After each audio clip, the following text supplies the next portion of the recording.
नमस्कार राम राम मंडळी आणि कोकण सिरीजच्या पार्ट 1च्या यूट्यूब व्हिडिओमध्ये तुमचं स्वागत आहे. जसं मी म्हटलं तुम्हाला की आपली ही कोकणची सिरीज आहे, म्हणजे आपण आपल्या गावाकडनं म्हणजे सांगलीतल्या आटपाडी तालुक्यातनं थेट कोकणात जाणार आहोत. कोकणात कुठं जाणार आहे तर कोकणामध्ये बघा आपल्याला फक्त 2 ते 3च ठिकाणं माहीत आहेत. त्यामध्ये एक म्हणजे मालवण, तारकर्ली आणि आता बिग बॉस 5 कंटेस्टंट अंकिता प्रभू वालावलकर यांच्यामुळं थोडंसं देवबागसुद्धा फेमस झाले. तर सगळ्यात सुरुवातीला आपण मालवण तारकर्लीला न जाता थेट देवबागला जाणार आहे. पण बघा देवबाग जे आहे का नाही ते मालवणच्या जवळच आहे, अतिशय जवळ आहे. म्हणजे थोडक्यात आपण मालवणला चालले, मालवणच्याच रोडनं आपल्याला जायचं आहे. तर सेम आपण राधानगरी असेल, फोंडा घाट असेल, कणकवली असेल या मार्गेत जाणार आहे. जो मार्ग सगळे घेतात त्याच मार्गे आपण जाणार आहे. आम्ही गेलतो ते कारने गेलतो. तुम्ही बाय बससुद्धा जाऊ शकता किंवा ट्रेनने गेला तर मग तुम्हाला कुडाळपर्यंत जाऊन मग मालवणला जायला लागेल. जसं जसं प्रवास बघा आपण मालवणकडं म्हणजे कोकणाकडं जातो त्यावेळी असं लाल माती दिसायला आपल्याला कुठेतरी चालू होते आणि असा रोड आणि आजूबाजूला काहीच नाही. हे फर्स्ट तिथलं एक सिम्पटम आहे की आपण कोकणात आलो.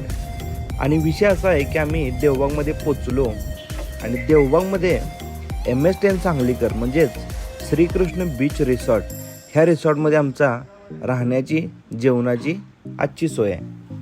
तर विषय कसा आहे माहिती का, ते स्वतः आहेत सांगलीचे ज्यांचं नाव अनिकेत आहे बरं का. ते तिथं आता त्यांनी 3-4 महिने झाले हे रेस्टॉरंट चालू केलं, हा रिसॉर्ट चालू केला. यामध्ये तुम्हाला रूम्स भेटतात, म्हणजे बीचच्या जवळच अगदी 100 मीटर अंतरसुद्धा नाही एवढ्या जवळ अशी त्यांची रूम आहे आणि थोडंसं कमी दरात देतात. तिथल्यापेक्षा आजूबाजूचे जे रेट आहेत का नाही त्यापेक्षा कमी दरात देतात. आणि शेवटी आपला माणूस म्हणलं की कसं आपण हक्कानं त्यांना थोडंफार बोलू शकतो की बाबा आम्हाला असं जेवण पाहिजे, तसं पाहिजे, जेवणात हे कमी आहे ते कमी. शेवटी आपलं माणूस ते आपलं माणूस असं ह्या टाईपमध्ये. तर आम्ही तिथं स्टेसाठी होतो, ज्यामध्ये त्यांच्याकडे 2 ऑप्शन आहेत खरं तर, मी तुम्हाला दाखवतो. ज्यामध्ये एक ऑप्शन आहे की सेमी डिलक्स आणि एक ऑप्शन आहे की डिलक्स रूम्स, म्हणजे AC नॉन AC, मग थोडेसे पैसे कमी जास्त असे त्यांच्याकडे ऑप्शन आहे. पण ह्या रिसॉर्टला जाण्याचा मुद्दा किंवा तुम्ही जावा असं मी का म्हणते माहिती का, हे आपल्या माणसाचं हे तर खरं आहे, पण तिथं का नाही जेवणाची जी क्वालिटी आहे का नाही अक्षरशः म्हणजे असं मी ऐकलं की ह्या रिसॉर्टच्या आजूबाजूला ज्या रिसॉर्टमधील लोक राहतात ना ते इथं जेवायला येतात दुपारी संध्याकाळी. म्हणजे खास यांची जेवणाची अशी खास सोय आहे. गेल्या म्हणलं पहिलं आपण जेवण करा, एवढा प्रवास करून थकून आलतो तर चिकन आम्ही खाल्लं बरं का. पहिल्या गेल्या म्हणलं मच्छी वगैरे सगळं संध्याकाळी फ्रेश वगैरे होऊन मग खायचं. चला तर मग आता इथल्या बीचवर जाऊया जे आपलं महत्त्वाचं आहे.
सुंदर निसर्गमय असे बीच आहेत, शांत आहेत. इथं जास्त पण अशी गर्दी नाही. इथले रेट्स बाकीच्या बीचेसपेक्षा कमी आहेत. आणि गोव्यासारखं म्हणजे कलिंगोट आणि बागासारखं गर्दी नाही. मालवण तारकर्लीमध्ये जी गर्दी आहे तशी एवढी त्या प्रमाणात गर्दी इथं नाही. त्यामुळे शांत थोडंसं इथं मन रमतंय की बाबा आपण इथं फिरायला आलो आहे. फिरायला म्हणजे आपण थोडं कुठं तरी शांत व्हायला आलो. अशा ठिकाणी येऊन भारी वाटलं पाहिजे मनाला. तर हे असं ठिकाण आहे ज्याला देवबाग बोलतात. आणि हे देवबाग का नाव पडलं का नाही, हे जे पण एक हिस्ट्री आहे. तुम्ही जर कधी तिथं गेला ना तर कुणाला तरी विचारा, जर एखाद्या बोटीत तुम्ही बसला तर त्यांना विचारा का देवबाग म्हणतात, तर तुम्हाला ते मजा येईल. काय नाही झालं तर मी सांगतोच, पण तुम्हाला भारी वाटेल की बाबा हे का पॉईंट आहे, कसं म्हणजे जी निर्मिती आहे. ह्या सगळ्या गोष्टी तुम्ही थोड्याशा जाणून घ्यायचा प्रयत्न केला की तुम्हाला पण फिरण्याची मजा यायला चालू होते. तर असा हा बीच मला खरंच आवडलेला. मी म्हणजे थोडा वेळ टाईम लॅप्स वगैरे लावून निवांत बसलेलो. म्हणलं की एवढं आलं आहे आपण तर थोडा वेळ स्वतःला देऊया, थोडा विचार करूया. तुमचा यूट्यूबला सपोर्ट भेटेल का नाही हाच मी त्यावेळी विचार करत होतो खरं तर.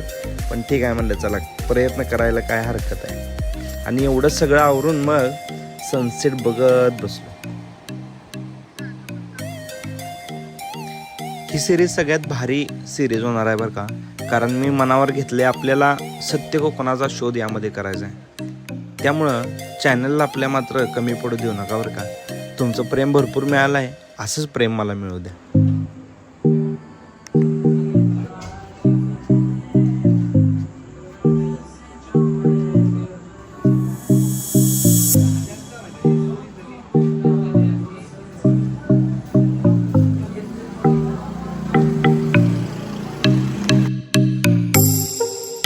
रूम्स बघा इथल्या क्लीन आणि स्वच्छ आहेत.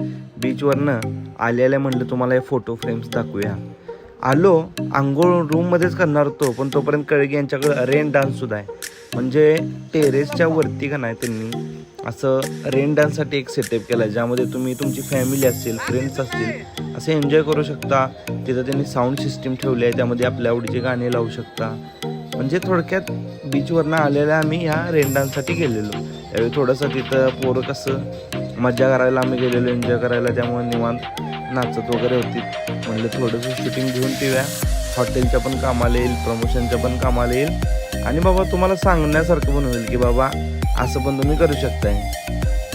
तर हा रेन डान्स एक तिथला भारी विषय होता. तिथं अजून बाकी म्हणजे फॅमिलीज पण आहेत बरं का, फॅमिलीज पण येतात. ज्यावेळी आम्ही वर आलो त्यावेळी फॅमिलीचा वगैरे सगळा डान्स चाललेला. गाणी मी स्वतःच ऑपरेट करत होतो, लावत होतो तिथं बरं का. पण मी शूटिंग त्यांचं घेतलं नाही. म्हणजे ठीक आहे म्हणलं आपलं शूटिंग घेऊया, कारण दुसऱ्यांच्या फॅमिलीचा एन्जॉय प्रायव्हेट पब्लिश करायला नको म्हणून ते घेतलं नाही. पण इथं फॅमिलीची पण खास सोय आहे. फॅमिलीजना पण इथं म्हणजे रेन डान्स असेल, त्याच्या साईडलाच रेन डान्स झाल्यानंतर बॉन फायर आहे. म्हणजे थोडंसं आपण आग वगैरे लावून नाही का बसू शकतो, बोलू शकतो, एकमेकांना वेळ देऊ शकतो. अशा गोष्टी तिथं आहेत.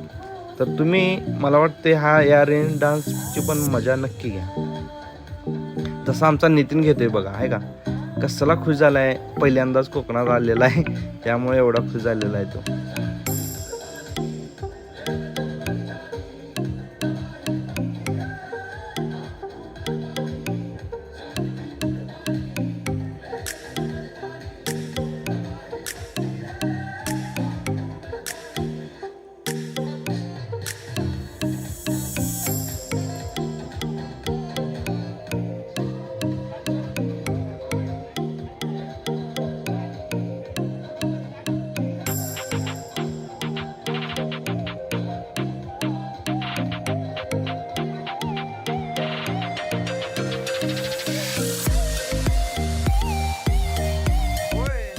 झालं बीचवरनं आलो, रेन डान्स केला, सगळं झालं, थकलेलो, भूक जाम लागलेली. दुपारी जरी जेवलो असलो तरी पण आता मच्छी आणि ह्या बीच रिसॉर्टचा स्पेशल मेनू खाण्याची वेळ होती. त्यामुळं किचनमध्येच डायरेक्ट घुसलो. जेवण तयार होईपर्यंत मनच लागना. तर मला आयुष्यात एकदा तरी पॉपलेट मासा खायचा होता आणि पहिल्यांदा मी पॉपलेट मासा खाणार होतो बरं का.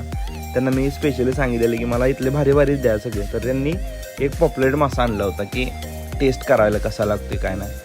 आणि सुरमई मी आधी एकदा खाल्ली होती फक्त, ही दुसरी वेळ आहे. तर ती चांगली असते आणि चांगली लागते असं मला माहीत होतं फक्त. मग ती एक सांगितलं त्यांना फ्राय. तर एकीकडे आमचा पॉपलेट, एकीकडे असं सुरमई, त्यांनी त्यासोबतच बांगडा पण आणलेला आणि प्रॉन्स.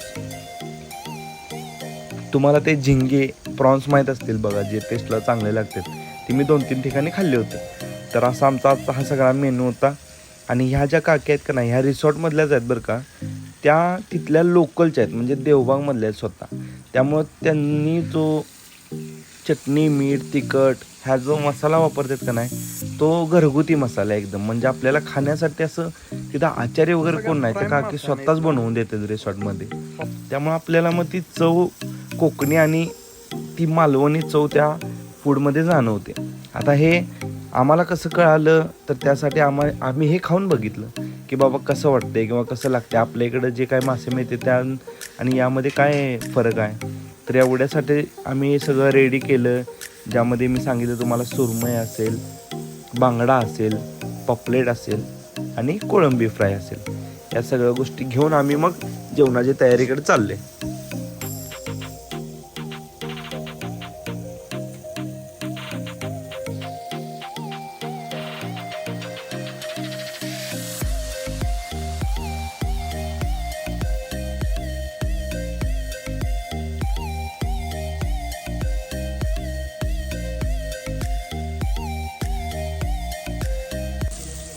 हे पापलेट आहे, हे सुरमई आणि हे बांगडा, हे प्रॉन्स.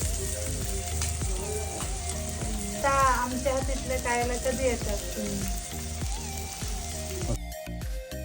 ही कोकण सिरीज एवढी भन्नाट असणार आहे का नाही, तुम्ही विचार नाही करू शकत. मी कुठं जाणार आहे, कसं जाणार आहे, कसं ऑफबीट जाणार आहे. त्यामुळं व्हिडिओ आवडला असेल तर लाईक करा आणि चॅनलला मात्र नक्की सबस्क्राईब करा.